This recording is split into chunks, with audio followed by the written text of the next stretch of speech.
find obedience an easy thing to follow always because I felt I was in real restricted situations, and Dad still expected obedience. Didn't matter, whenever he told us anything, it was to be done. If he gave you a task, it was to be done. You didn't question it, you didn't argue with him, you did it. And if you didn't, then you knew you had consequences. Um,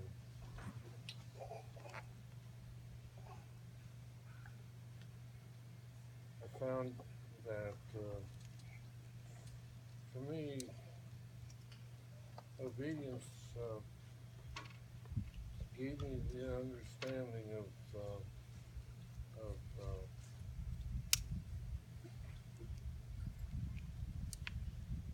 things went much smoother for me when I learned to follow his instructions.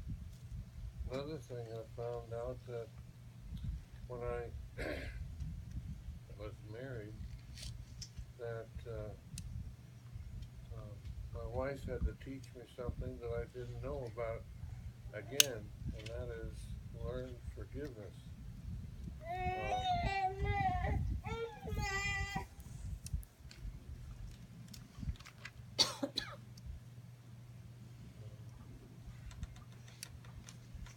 I really didn't know what it looked like as a young person because my dad had a tremendous memory, and he never forgot any actions. He always uh, he always remembered them. But I remember one occasion I came home from work. I couldn't figure out why my wife was looking at me kind of strange, and she didn't say anything. We had supper. She put the children to bed, and then she let me know what it was that was bothering her. She told me that she asked me the question, "You know what today is?" I had no clue. She says it's my birthday. I forgot it so totally it was embarrassing. But um, the the thing was that you know my dad would have whacked me for it in one way or another. But Mary came and confronted me. She told me what it was. I, of course, had to repent. And the thing I learned from Mary was that she forgot, she forgave, and she never brought the subject up ever again. And of course, I never forgot her birthday. So that um, forgiveness is an unusual gift, and my wife had it, and I really appreciate it because it wasn't just once I'd done things that were stupid. So she had to exercise that gift on me also. Like 7 children had to teach me a few things, and that is humility. I didn't know that children could remind you of your failures so many times because they're an image of you. And uh, they had to teach me that particular lesson over and over. Uh, Another thing I found out is that in the fellowship of believers, there's a lot of strength, and you find it also with your family. One day I was complaining to a fellow at church that I trusted. I was complaining that the city was requiring me to put a sprinkler system into my shop, and my complaint was is it's an expensive ordeal. deal. And he looked at me kind of funny and said, I'll tell you what,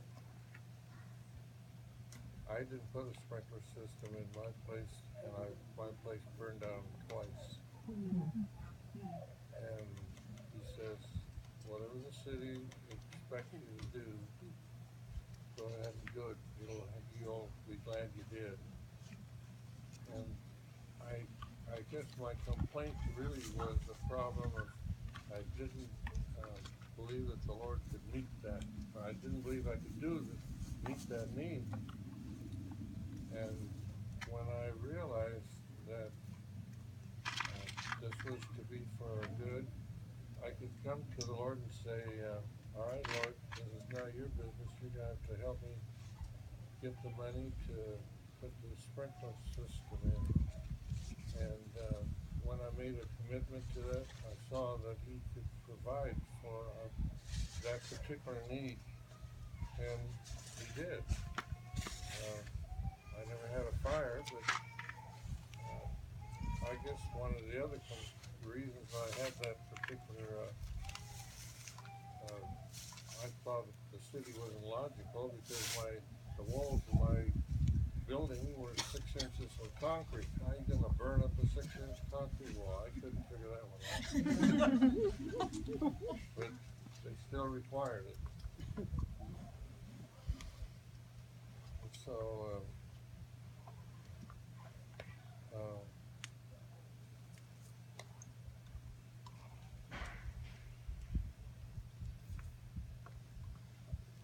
that gave me also the confidence, more confidence, as our family grew, our needs grew also. And many times when you have 7 children and you don't have a big income, you have to ask the Lord to meet your particular need. And he does when you ask. But he doesn't always lay the gift on your lap, if you don't ask.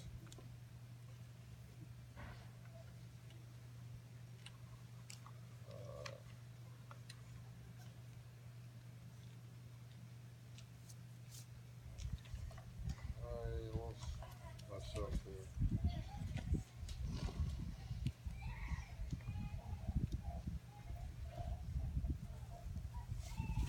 I think as you would wonder what is a guiding principle in life. And one of the things that has really helped me is when I realized in 1 Samuel chapter 2, verse 30 or so, it says, he that honoreth me, him will I honor. He that despises me, I will keep in low esteem, or that's how it goes. And I think